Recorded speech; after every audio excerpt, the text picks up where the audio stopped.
여러분 안녕하십니까? 2월 28일 월요일 광주 MBC 뉴스투데이 시작합니다. 먼저 오늘의 주요 뉴스입니다. 대선이 코앞으로 다가오면서 호남 민심을 잡기 위한 여야 유세전이 주말 내내 이어졌습니다. 여야는 대선 승부의 바로미터가 될 사전투표를 앞두고 지지층 결집에 나섰습니다. 코로나19 확진자와 격리자에 대한 대선 투표 일정과 방법이 확정됐습니다. 사전투표 2일차인 5일에 투표를 하거나 선거 당일 임시기표소에서 투표를 하면 됩니다. 지지부진했던 여수 세계 박람회장의 사후 활용 문제와 관련해 여수 지역 내 시민 공론화 요구가 제기돼 관심이 모아지고 있습니다. 전남 소방당국이 화재를 효율적으로 진화할 수 있고 정리도 편리하게 해주는 컬러호스를 도입했습니다. 대선이 열흘가량 남은 가운데 지난 주말 광주 곳곳에서 호남 표심의 지지를 호소하는 여야 유세전이 진행됐습니다. 특히 이번 주는 대선 승부의 바로미터가 될 사전투표를 앞두고 대선 승기를 잡기 위한 총력전이 펼쳐졌습니다. 송정근 기자의 보도입니다. 대선을 10여일 앞둔 주말, 광주 시내 곳곳에서 호남 민심을 잡기 위한 여야의 구애가 계속됐습니다. 민주당은 최근 심상치 않은 호남 청년 민심 공략에 나섰습니다. 대선 경선에 참여했던 박용진 공동선대위원장을 필두로 동명동 등 청년들이 자주 찾는 곳을 찾아가 지지를 호소했습니다. 지역 균형 발전 이야기하고 5급 3특 체제의 강력한 지방 분권 체제를 이야기하는 기호 1번 이재명 후보를 국민의힘도 유세전을 이어갔습니다. 송기석 광주 총괄선대위원장을 중심으로 말바우 시장과 두암타운 사거리 등 유동인구가 많은 지역을 찾아가 광주에서 30% 이상의 지지를 보내달라고 강조했습니다. 독점하고 있는 정당, 이런 정치구도 반드시 이번 대선에서 바꿔야 된다고 생각합니다. 여야의 주말 유세전이 치열한 가운데 대선의 시계추도 점점 빨라지고 있습니다.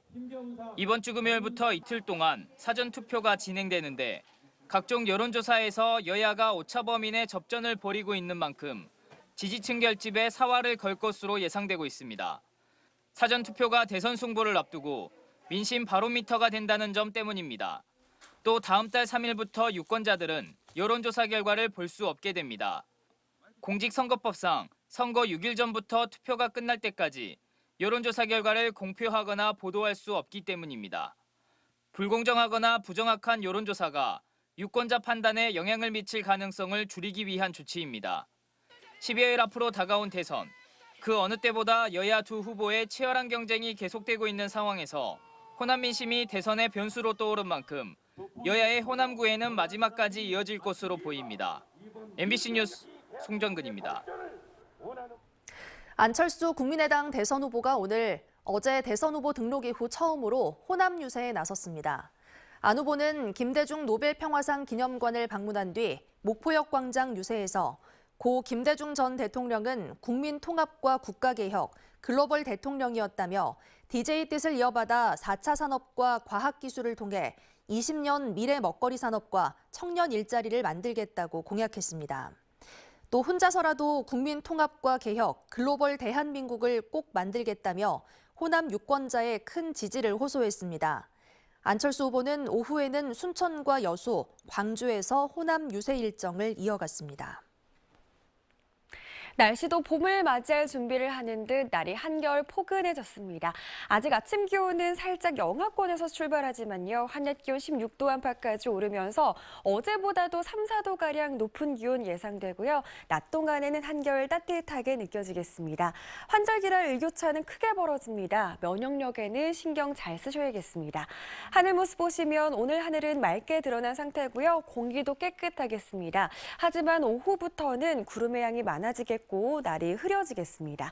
3일절인 내일은 흐린 날씨 속 비도 지나겠는데요. 광주와 전남 지역에 예상되는 강수량은 5mm 안팎으로 내리는 비의 양이 많지는 않겠습니다. 이 때문에 대기 건조함이 완전히 해소되진 않겠습니다.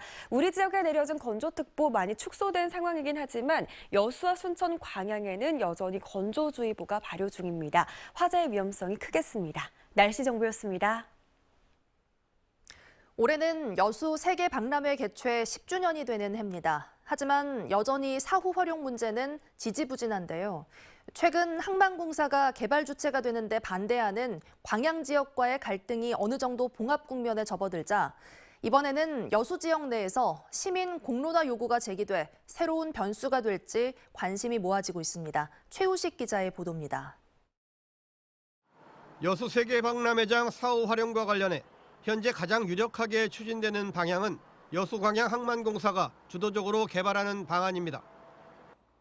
그동안 항만공사의 경영 악화를 우려하는 광양 지역의 반대 여론도 어느 정도 봉합되고 대선 이후 추경 예산을 위한 3월 임시국회에서 박람회법 개정안 통과가 목표입니다.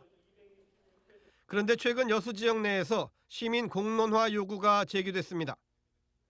박람회장은 육해공 탁월한 교통 인프라로 최고의 경쟁력을 갖춘 곳인데 그 활용 방안을 일부 정치권에서 추진하고 있다며 반드시 시민 공론화 과정을 거쳐야 한다는 겁니다.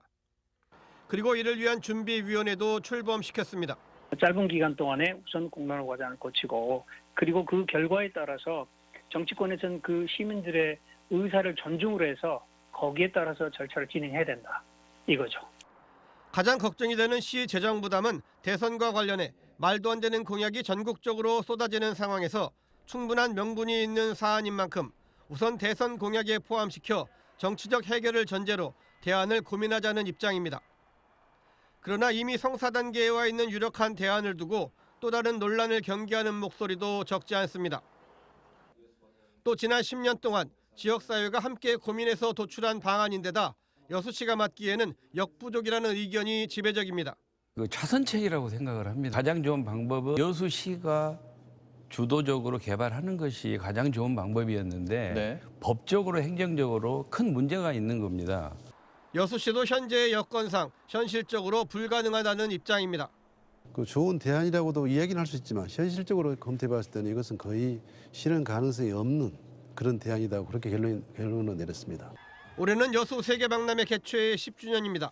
10년을 끌어온 박람회장 사후 활용이 지역사회의 공감대 속에 가장 합리적인 대안을 찾을 수 있을지 주목됩니다. MBC 뉴스 최우식입니다. 코로나19 확진자와 격리자의 대선 투표 일정과 방법이 확정됐습니다. 광주 전남 선거관리위원회는 확진자 등은 사전투표 2일차인 다음 달 3월 5일 오후 6시 이전까지 사전투표소에 도착해 확진자인 걸 확인한 뒤 투표할 수 있다고 밝혔습니다. 선거 당일인 다음 달 9일에는 오후 6시부터 7시 30분까지 주소지 관할 투표소에서 투표할 수 있고 일반 유권자와 동선을 분리해 임시 기표소를 설치할 계획입니다. 구청 사무실에서 공무원의 업무를 방해한 40대 악성 민원인이 실형을 선고받았습니다. 광주지법 형사 10일 단독은 지난 2019년 4월 광주 서구보건소 사무실에서 20분 동안 공무원을 협박하며 공무집행을 방해한 혐의로 기소된 45살 A씨에게 징역 8개월에 집행유예 2년을 선고했습니다. 재판장은 A씨가 동종 전과가 있는 점과 납득할 수 없는 주장을 하며 혐의를 부인하는 점 등을 고려해 형을 정했다고 설명했습니다. 이강현 초대 국립아시아문화전당장이 지난 15일 취임식을 갖고 본격적인 업무를 시작했습니다. 지역사회와 더불어 열린 전당으로 거듭나겠다며 취임 포부를 밝혔는데요. 조현성 기자가 만나봤습니다.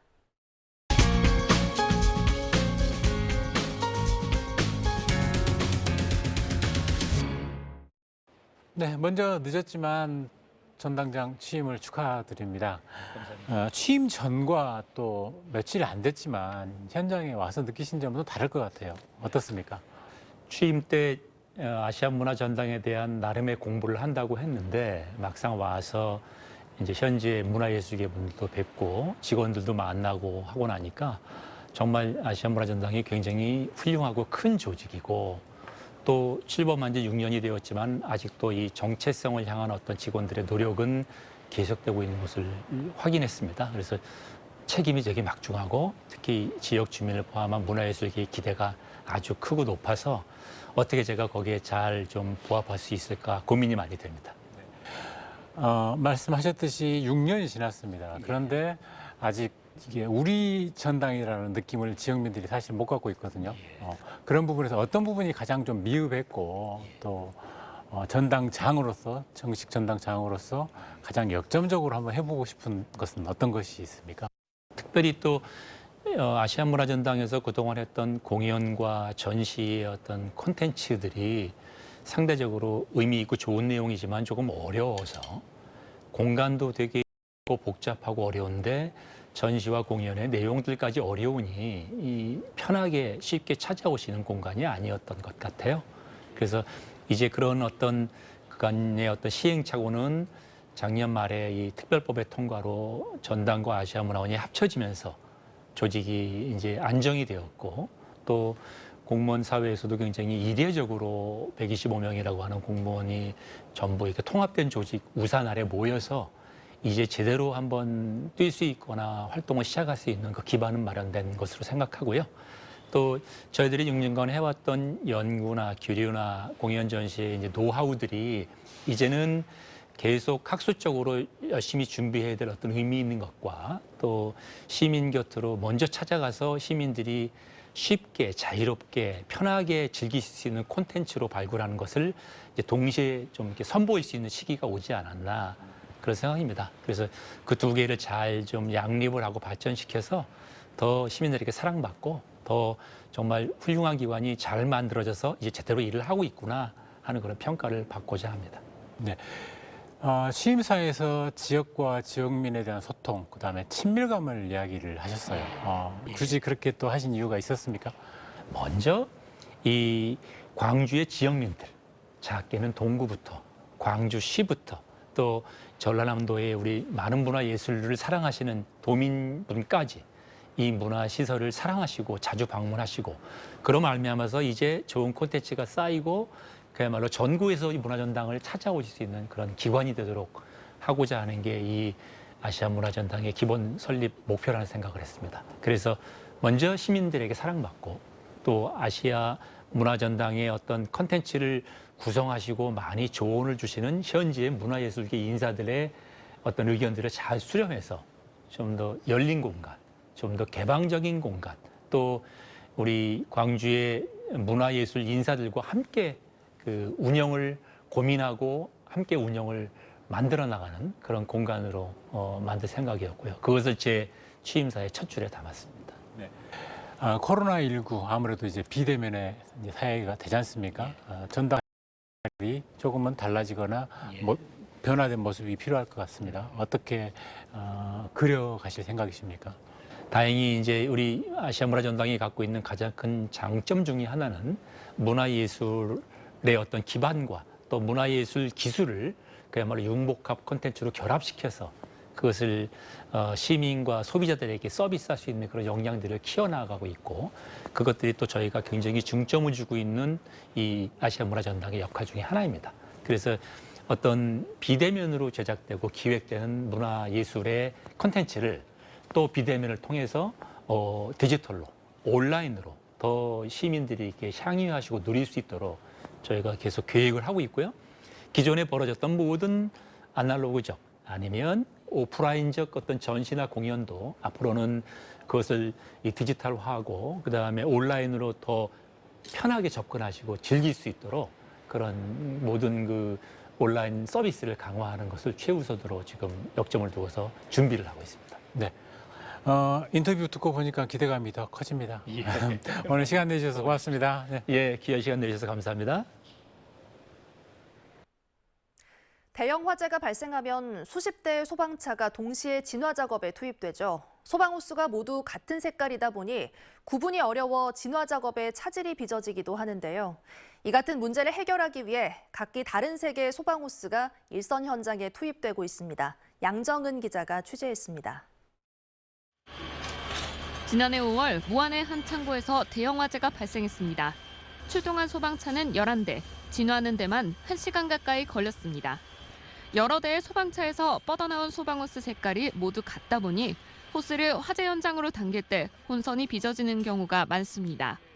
차 출동이 많을 시에는 어떤 차에서 나온 호스인지 잘 파악이 안 돼가지고 호스 연장 시 혼선이 많이 초래됐는데 특히 밤에는 화재 현장에서 여러 개의 호스 구분이 더욱 어렵습니다. 이 같은 문제를 해결하기 위해 호스에 각기 다른 색깔을 입힌 컬러 호스가 현장에 투입되고 있습니다. 컬러 호스를 이용한 첫 적응 훈련도 시작됐습니다. 각 소방차에서 나온 호스를 구분하기 쉬워지다 보니 센터별로 지휘 신호를 보내면 곧바로 대응할 수 있습니다. 레이저센터 방수! 일록센터 방수! 화재를 모두 진압한 뒤 각 센터로 돌아갈 때도 구분이 쉬워서 정리하는 데도 편리합니다. 그 차량별로 호스 색상을 달리해서 작전을 하다 보면 더욱 신속하게 작전을 진행할 수 있고 효과적으로 화재 진압을 할 수 있습니다. 화재 현장에서 혼선을 줄일 수 있는 컬러 호스는 무안 지역 4개의 119 안전센터를 시작으로 전남 전체 소방서에 확대될 예정입니다. MBC 뉴스 양정은입니다. 목포시가 사막도에서 추진한 사계절 꽃피는 공원 사업이 졸속으로 이루어졌습니다. 당초 식재하기로 했던 나무 대신 2배 이상 저렴한 나무가 엉켜 심어진 것으로 확인됐습니다. 양현승 기자가 취재했습니다. 20여 년 동안 1,200억 원 이상을 투입해 복원한 목포시 사막도 공원입니다. 목포시는 사계절 꽃피는 공원을 만들겠다며 지난 2020년 11월 나무 식재 공사를 추진했습니다. 예산 1억여 원을 들여 산책로 주변에 나무 212그루를 심었고 이 가운데 162그루가 서부 해당화였습니다. 그런데 알고 보니 서부 해당화가 아니라 꽃사과였던 것으로 드러났습니다. 서부 해당화와 꽃사과는 생김새가 비슷해 식별이 쉽지 않지만 가격은 서부 해당화가 2배 이상 비쌉니다. 목포시가 요구한 지름 8cm짜리 서부 해당화는 한 그루에 22만 원인데 꽃사과는 10만 원에 불과합니다. 혈세 2천여만 원이 허투루 쓰인 겁니다. 쉽게 구분하기 어려운데 꽃으로 구분하자면은 꽃사과는 색깔이 흰색 계열이고 서부 해당화는 분홍색입니다. 공원에 심어진 나무가 서부 해당화가 아닌 꽃사과였다는 사실을 이미 지난해 5월 목포시도 인지했던 것으로 확인됐습니다. 후속 조치는 10달째 하세월입니다. 작년 연말까지 진짜 서부 해당화로 바꿔 심겠다는 조경업체의 각서를 받고 사업비 환수 등 으름장도 놓았지만 결국 나무 구하기 쉽지 않다는 조경업체 사정을 봐주고 있습니다. 진짜 나무를 구해서 시공할 수 있는 어떤 그런 부분에 대한 기간을 좀 둬야 되지 않냐. 전문가조차 육안 구분은 힘든 반면 가격 차이는 상당해 애당초 차익을 노린 고의적 실수 아니냐는 의구심이 나오는 상황. 하지만 목포시도 조경업체도 꽃과 잎이 없는 겨울에 나무를 심다 보니 잘 몰랐다는 말만 되풀이합니다. 업체도 속았고 시도 속았다 이건가요? 그렇죠. 속았다기보다도 그 사람은 그거라고 주장하는데 잘잘못을 이걸 좀 판단하기는 겨울에 심었기 때문에 그 차이점은 좀 있긴 합니다. 목포시는 조경업체가 새로 확보했다는 서부 해당화가 진짜 서부 해당화인지 확인한 뒤 빠른 시일 안에 옮겨 심겠다고 밝혔습니다. MBC 뉴스 양현승입니다. 문재인 대통령의 대선 공약인 한국에너지공과대학교가 입학식을 열고 학사 운영에 들어갑니다. 한국에너지공대에 따르면 오는 2일 나주혁신도시 캠퍼스 내 다목적 광장에서 입학식과 비전 선포식을 개최합니다. 세계 최고 수준의 에너지 특화 인재 양성을 목표로 하는 한국에너지공대는 6개 에너지 전공별로 대학원생 600명, 학부생과 외국인 학생 700명 규모입니다. 초중고등학교 개학을 앞두고 전라남도와 전남교육청, 시군보건소가 방역 대응 TF팀을 구성했습니다.